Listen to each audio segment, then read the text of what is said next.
السلام عليكم، عاملين ايه؟ وحشيني قوي قوي قوي، بقالنا كتير قوي ما عملناش فيديو. بس كنا اوت اوف مود. النهارده هنتكلم ان شاء الله عن الجهاز بتاع الايد، وايه اهميته، وليه لازم نحافظ عليه، والابر. حاجات كتير قوي هنتكلم فيها النهارده.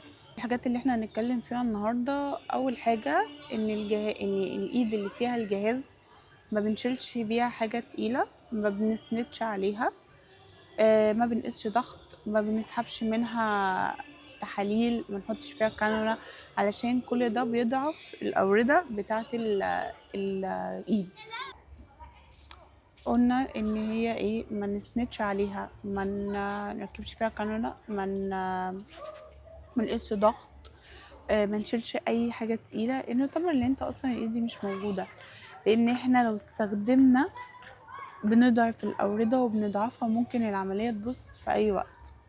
تمام. الإبر بقى، الإبر بتاعة الغسيل نفسها، اللي أنا اكتشفته إن هي مقاسات، وإن هي أنواع، وممكن نوع لو وحش أو نوع في أنواع منها مش حلوة بتعمل التهاب في الأوردة.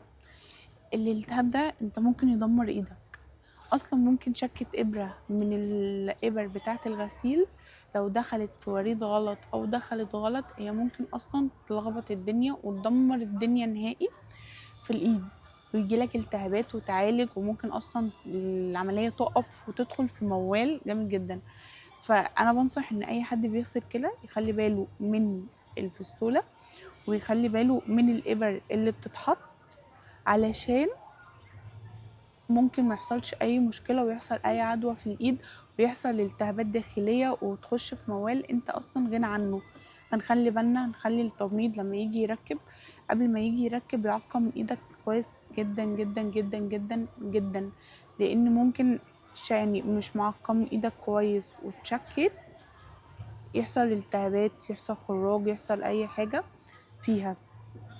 وغير كده، اللي انت لازم تخلي بالك من ايدك، او تخلي بالك من ايدك، لان يعتبر دي حياتك. مش عايزين نرجع للمهوكر، ومش عايزين نركب المهوكر، اللي انت المهوكر ده حاجة تانية خالص يعني. بصراحة انا لما كنت مركباه كان حاجة، استغفر الله العظيم، بجد بجد بجد انا بدعي ربنا ان انا مرجعلوش تاني، لان كانت اسوأ ايام حياتي. ما بعرفش استحمى، ما بعرفش اتحرك، ما بعرفش الف الطرحه، مش عارفه اخد حريتي، مش عارفه اخد حياتي، مش عارفه اعمل اي حاجه نهائي. وعايزه اعرف في الكومنتات بقى، يعني الناس بقى لها كام سنه بتغسل، قصصها ايه مع الغسيل، حكايه ايه يا بطل ويا بطله مع الغسيل. لان احنا يعني ربنا مدينا صبر. والله انا الناس بتحسدني على الصبر ده. انا فعلا الناس بتحسدني على الصبر ده. ان شاء الله اشوفكم في الفيديو الجاي نتكلم فيه على حاجه تانية في الغسيل برضه.